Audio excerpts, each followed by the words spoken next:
Hello दोस्तों, कैसे हैं आप लोग। उम्मीद करता हूँ कि दोस्तों आप अच्छे होंगे। दोस्तों आज इस वीडियो में हम बात करेंगे दोस्तों कि जब हम कभी लोन लेते हैं बैंक से या फिर फाइनेंशियल इंस्टीट्यूशन में बैंक भी आ जाती है या फिर एनबीएफसी से हम लोन लेते हैं और कोई जेन्युइन रीज़न की वजह से हम डिफ़ॉल्ट कर देते हैं। मतलब हम रीपेमेंट आइदर इंटरेस्ट का या फिर प्रिंसिपल अमाउंट का पेमेंट नहीं कर पाते ऑन ड्यू डेट पे, तो हम डिफ़ॉल्ट कहलाते हैं। So due to genuine reason तो बैंक क्या कर सकती है, हम सभी को पता है। तो बैंक क्या करेगी अगर रिपेमेंट नहीं कर पाए, तो जो हम लोन लिए थे, जो भी मॉर्टगेज दे करके एज अ सिक्योरिटी एसेट दे करके दोस्तों, जो हम गिरवी रखें सिक्योर प्रॉपर्टी को, वो क्या करेगी बैंक सेल कर देगी दोस्तों। ठीक है, या तो वो सेल कर देगी या दूसरा ऑप्शन है उसके पास sell to ARC asset reconstruction company को सेल के ट्रांसफ़र कर देगी दोस्तों, वो हमारा सिक्योर प्रॉपर्टी। तो ये एसेट रिकंस्ट्रक्शन कंपनी भी वही करेगी जो बैंक करती, मतलब वो सेल करके प्रॉपर्टी को, मतलब जो अमाउंट है लोन का अमाउंट है उसको रिकवर करेगी दोस्तों। तो ये जो बैंक है दोस्तों, ये जो करती है सेल करती है, वो सरफासी एक्ट के तहत करती है। ये सरफासी एक्ट में इसको पावर दिया गया है बैंक को कि वो सिक्योर प्रॉपर्टी को सेल करके अमाउंट को रिकवर कर सके दोस्तों। तो इस वीडियो में दोस्तों हम बात करेंगे कि ये इसका फुल प्रोसेस क्या है, ये प्रोसेस कैसे करती है दोस्तों। और दूसरी बात, हम जो सिक्योर एसेट है सिक्योर प्रॉपर्टी है, हम जो उसके पास गिरवी रखे हैं, तो उसको हम कैसे बचा सके, वो बैंक मेरा सेल नहीं कर सकती है दोस्तों। हम अपने सिक्योर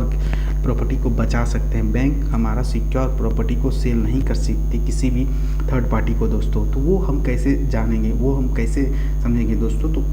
ये जो वीडियो है पूरा इसी मैटर पे है दोस्तों। तो आइए हम दोस्तों इस वीडियो को आगे बढ़ाते हैं। दोस्तों इस वीडियो में हम मेनली फोकस करेंगे हमारा फार्मर किसान पे दोस्तों, या किसी आप किसान, मैंने एक एग्जांपल लिया है दोस्तों। आप किसी और पर्सन, अगर आप कोई और पर्सन को है तो वो भी कर सकता है, बट उसके लिए उसको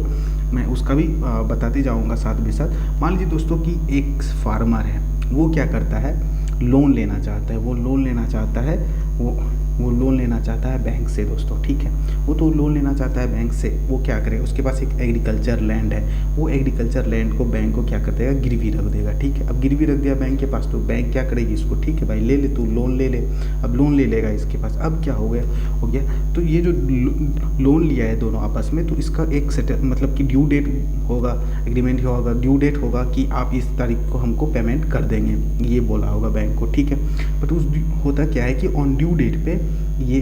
जो फार्मर है डिफ़ॉल्ट कर जाता है, रीपेमेंट नहीं कर पाता है due to some genuine reason दोस्तों। क्योंकि हो सकता है ये फार्मर है दोस्तों, हो सकता है वो उतना प्रोडक्शन नहीं कर पाया, उसका प्रोडक्शन मीट नहीं हो पाया, एक्सपेक्टेड प्रोडक्शन उसका ज़्यादा था, उसका एक्सपेक्टेड प्रोडक्शन मीट नहीं हो पाया, कोई नेचुरल डिजास्टर आ गया दोस्तों, इसकी वजह से हो सकता है उसका प्रोडक्शन उतना अच्छा नहीं हो पाया, जिसकी वजह से वो मतलब कि वो उतना पैसे को रिकवर नहीं कर पाया जो कि रिपेमेंट कर सके बैंक को। या फिर उसको मार्केट का प्राइस जो है कि डाउन चल रहा है, तो वो और भी कोई रीज़न हो सकता है जिसकी वजह से वो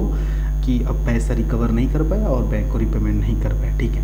तो अगर ये डिफ़ॉल्ट कर गया है, तो अब बैंक का क्या राइट है इसके ऊपर, क्या कर सकती है बैंक इसके। देखिए ऑन ड्यू डेट पे ये नहीं कर पाया, मीट आउट नहीं कर पाया, तो ड्यू डेट से 90 डेज तक बैंक वेट करेगी दोस्तों। 90 डेज तक आपको बैंक कुछ नहीं करेगी दोस्तों। 90 डेज जैसे ख़त्म होती है दोस्तों, तो ऑन 90 डेज इन, जैसे 90 डेज इन होता है, तो वो जो लोन दिया था बैंक, लोन जो बैंक दिया है, ये जो लोन दिया है इस फार्मर को जो लोन दिया है, वो लोन बैंक क्या डिक्लेयर कर देगी, NPA डिक्लेयर कर देगी। इसलिए डिक्लेयर करेगी NPA क्योंकि वो लोन NPA हो जाएगा, नॉन परफॉर्मिंग एसेट हो जाएगा बैंक के लिए। क्योंकि बैंक ये बताना चाह रही है NPA डिक्लेयर करके कि ये जो हम लोन दिए थे वो मेरा डेड हो गया, मतलब कि उससे पैसा आएगा कि नहीं आएगा हमको नहीं पता है, ये डिक्लेयर कर दिया अपने बुक्स ऑफ अकाउंट्स में। ठीक है, तो अब क्या होता है, बैंक क्या करेगी, आफ्टर 90 डेज खत्म हो गया, NPA हो गया, बैंक क्या करेगी दोस्तों, बैंक इसको एक रिटर्न नोटिस देगी, इसको डिफ़ॉल्ट फार्मर को रिटर्न नोटिस देगी और नोटिस में 60 डेज़ का टाइम रहेगा कि भाई अब 60 डेज़ के 90 डेज़ तो ख़त्म हो गया, अब 60 डेज़ के अंदर आप हमको रिपेमेंट कर दीजिए। ठीक है, अब रिपेमेंट कर दिए, 60 डेज़ का टाइम हो सकता है ये 90 डेज़ ख़त्म हुआ, फिर 60 डेज़ ख़त्म हुआ, 60 डेज़ ख़त्म होते होते हो सकता है इसके पास पैसा आ जाए और ये रिपेमेंट इसको बैंक को कर दे, फिर तब भी कोई दिक्कत नहीं है। तो अगर भाई अगर उसको नोटिस आया टू रीपे द बैंक को रिपेमेंट कर दिया loan plus interest with in 60 days के अंदर, तब मैटर ख़त्म, कहानी ख़त्म। अगर वो रिपेमेंट नहीं करता है, कोई रिप्लाई नहीं करता है, ठीक है, तो एक केस बन गई यहाँ पे। और दूसरा क्या होता है दोस्तों, एक मैंने यहाँ पे आप क्या कर सकते हैं, जो मैंने स्टार्टिंग में ही बताया था कि कैसे आप अपना एसेट को, सिक्योर प्रॉपर्टी को कैसे आप बचा सकते हैं। बैंक उस सिक्योर प्रॉपर्टी को आपका हाथ नहीं लगा सकता है, आई मीन कि वो सेल नहीं कर सकता है, ठीक है। तो उसके लिए आपको क्या करना पड़ेगा दोस्तों, मेरा ये थर्ड पॉइंट है, उसके लिए आपको क्या करना पड़ेगा कि आपको केविएट फाइल करना पड़ेगा डीआरटी को। देखिए डीआरटी क्या है, डीआरटी एक दोस्तों कोर्ट है, मतलब ये कोर्ट है, इसका काम है कि पैसे को रिकवर कराना। जो भी कोई भी बैंक या एनबीएफसी कोई भी जब पैसे को रिकवर नहीं करवा पाती है, बैंक मतलब कि नहीं रिकवर कर पाती है, तो वो उसका जो केस जाता है पूरा रिकवर करने का, कैसे सेल करेंगे, कैसे क्या, पूरा उसका जो कानून है उसको कौन मैनेज करता है, डीआरटी मैनेज करता है। डेट रिकवरी ट्रिब्यूनल करके एक है जो कि वो मैनेज करता है दोस्तों। तो हम लोग को क्या करना है दोस्तों, यहाँ पे एक केविएट फाइल करना है। केविएट एक लीगल डॉक्यूमेंट है दोस्तों। केविएट में हम एक चीज़ मतलब कि पूरा बता देंगे दोस्तों कि हम खुद चले जाएंगे पहले डीआरटी के पास, ठीक है, हम खुद जाकर के डीआरटी को केविएट फाइल कर देंगे डीआरटी को, या और रीज़न भी बता देंगे कि हम डिफ़ॉल्ट क्यों किए हैं लोन, सिर्फ due to some genuine reason है, मेरे पास पैसा ही नहीं आ पाया, तो हम कहाँ से, वही सेम पॉइंट बता देंगे दोस्तों कि हम ये सारा पॉइंट सेम पॉइंट, हमारा एक्सपेक्टेशन जो था हमारा प्रोडक्शन का वो नहीं मीट हो पाया, नेचुरल डिजास्टर आ गया या फिर मार्केट का प्राइस डाउन हो गया, तो हम इसके वजह से रिपेमेंट नहीं कर पाए। ये सारा रीज़न आप जो है कि एक केविएट में फाइल कर देंगे, किसको, डीआरटी को दोस्तों, ठीक है। अब डीआरटी को फाइल कर दिए दोस्तों, इस बात का इस बात, ये जो डीआरटी को फाइल किए हैं, इस बात का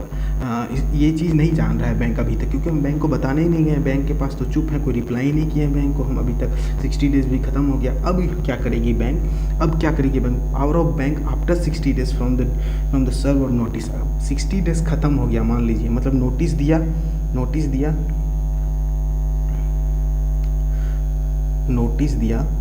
नोटिस दिया 60 डेज का पेमेंट करने के लिए। अब यहाँ पे 60 डेज भी खत्म हो गया, तो इस डेट पे क्या कर सकती है बैंक, इस डेट पे बैंक क्या कर सकती है दोस्तों कि सरफासी एक्ट के तहत फिर उसको पावर ये है कि बैंक उस एसेट को, ठीक है, उस एसेट को बैंक चाहे तो बेच सकती है दोस्तों, बेच सकती है विदाउट गोइंग टू कोर्ट, मतलब डीआरटी में बिना कोई भी परमिशन लिए बगैर वो डायरेक्ट, वो जो सिक्योर प्रॉपर्टी थी बैंक के पास, वो डायरेक्ट बेच सकती है दोस्तों, ठीक है। तो अब क्या होगा कि अगर सिक्योर प्रॉपर्टी आपका एग्रीकल्चर लैंड है, ठीक है, तो वो नहीं बेच सकती है, डायरेक्टली नहीं बेच सकती है, उसके लिए उसको परमिशन लेना पड़ेगा डीआरटी के पास जाने। अगर आपका एग्रीकल्चर लैंड है, मैंने क्या बताया, एग्रीकल्चर लैंड है, और ये जो फार्मर है लोन लिया था सिक्योर प्रॉपर्टी, उसके पास क्या था, एग्रीकल्चर लैंड था, और एग्रीकल्चर लैंड को ही मॉर्गेज रख दिया था, गिरवी रख के लोन ले लिया था, तो वो डायरेक्टली नहीं बेच सकती है विदाउट गोइंग टू कोर्ट, उसको कोर्ट जाना पड़ेगा, वहाँ से परमिशन लेना पड़ेगा, मतलब डीआरटी जाएगा, वहाँ से परमिशन लाएगा, फिर वो एग्रीकल्चर लैंड को बेच सकती है दोस्तों, ठीक है। और ये एग्रीकल्चर लैंड मतलब कि ये इसका एक एक्सेप्शन है दोस्तों, बेसिकली सरफासी एक्ट 2002 का जो एक्सेप्शन है कि वो कौन कौन सा मतलब कि सिक्योर प्रॉपर्टी है जिसको वो डायरेक्टली बैंक नहीं बेच सकती है, वो एग्रीकल्चर लैंड है, वेसल है, समुद्री जहाज, एयरक्राफ्ट है दोस्तों, और मूवेबल प्रॉपर्टी अगर हम मूवेबल प्रॉपर्टी की गिरवी रख दिए हैं बैंक के पास, जैसे कि व्हीकल्स हो गया, कार बाइक वगैरह सब, मशीनरी हो गया दोस्तों, या फिर लाइव स्टॉक जैसे कि कोई बड़े बड़े एनिमल्स है, वो उसको हम गिरवी रख करके अगर हम मतलब कि लोन लिए, ये सारा मेरा मूवेबल प्रॉपर्टी है, तो भी वो बैंक नहीं इस चीज़ को बेच सकती है विदाउट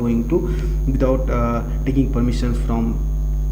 कोर्ट दोस्तों, ठीक है। और अगर आपका लोन का amount less than 1 lakh rupees है, अगर आपका लोन का amount less than 1 less than 1 lakh rupees है, अगर आप कोई भी एसेट्स मतलब प्रॉपर्टी अगर गिरवी रखें तो भी वो बैंक डायरेक्टली उस प्रॉपर्टी को नहीं बेच सकती अगर आपका लोन का अमाउंट 1 लाख से कम है। ठीक है दोस्तों, तब बैंक क्या करेगी, मान लीजिए दोस्तों, तो बैंक क्या करेगी, तो बैंक जाएगी, मतलब 60 डेज़ खत्म होगा तो वो तो देख लेगी। इस केस में जो हम अभी केस डिस्कस करें वो केस में हमारा एग्रीकल्चर लैंड है दोस्तों, तो उस केस में क्या करेगी bank, then what can they do, bank क्या करेगी उसके बाद दोस्तों, file case against default creditor to DRT के पास वो जाएगी और केस फाइल कर देगी इसके ऊपर, डिफ़ॉल्ट फार्मर्स के ऊपर यहाँ पे दोस्तों। तो वहाँ पे फाइल करके बताएगी कि हम रिकवर करना चाहते हैं, ड्यू डेट भी ख़त्म हो गया, 90 डेज़ वेट कर लिए हैं, हम नोटिस भी दे चुके हैं, सब चीज़ हम कर चुके हैं, तो हम कहाँ से पैसा, बैंक तो थोड़ी ना सुनेगी मतलब फार्मर का क्यों, रीज़न क्या है। तो अब क्या होगा दोस्तों, अब यहाँ पे रोल स्टार्ट हो जाएगा, डीआरटी का, कोर्ट का रोल स्टार्ट हो जाएगा। अब क्या, मैंने आपको पहले ही बता दिया था, आप क्या किए हैं, पहले ही कैविएट फाइल कर दिए डीआरटी में जा करके, ठीक है, आपका केस मजबूत हो गया, आपका केस ज़्यादा आपको सुना जाएगा, ना कि बैंक को सुना जाएगा। अब क्या होगा, डीआरटी पहले इन्फॉर्म कर देगी फार्मर को अगेंस्ट द केस, अगर वो जो केस किया है बैंक, तो उनको इन्फॉर्म कर देगी कि भाई तेरे खिलाफ़ केस आ गया है, देख ले, हियरिंग होगा, सुनवाई होगा, दोनों पहुंचेंगे वहाँ पे कोर्ट के पास जो भी फैसला हमेशा इसी के फेवर में आएगा। क्योंकि देखिए दोस्तों, यहाँ पे मैंने क्या बताया, ये जेन्युइन रीज़न है, due to some genuine reason के कारण ही ये जो रिपेमेंट नहीं कर पाया है। तो हमेशा प्रोटेक्ट करना चाहेगी फार्मर को बैंक, डीआरटी प्रोटेक्ट करना चाहेगी, और उसका कि वो पहले ही बैंक डीआरटी के पास पहुंच गया है, तो वो इसको हमेशा प्रोटेक्ट किया जाएगा। हो सकता है अब डीआरटी जो उचित फैसला हो वही सुनाएगा, हो सकता है दोनों के बीच में कंप्रोमाइज़ अरेंजमेंट करवा दे कुछ, कि चलो ठीक है भाई, इंटरेस्ट तुम इसका फोरफिट कर लो, माफ़ कर दो,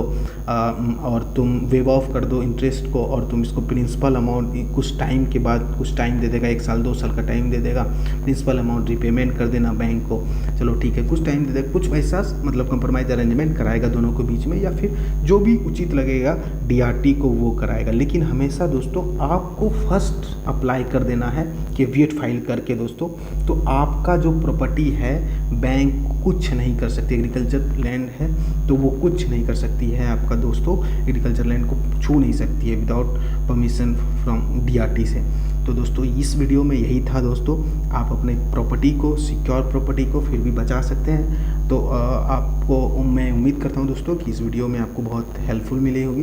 तो दैट्स इट दोस्तों, थैंक यू।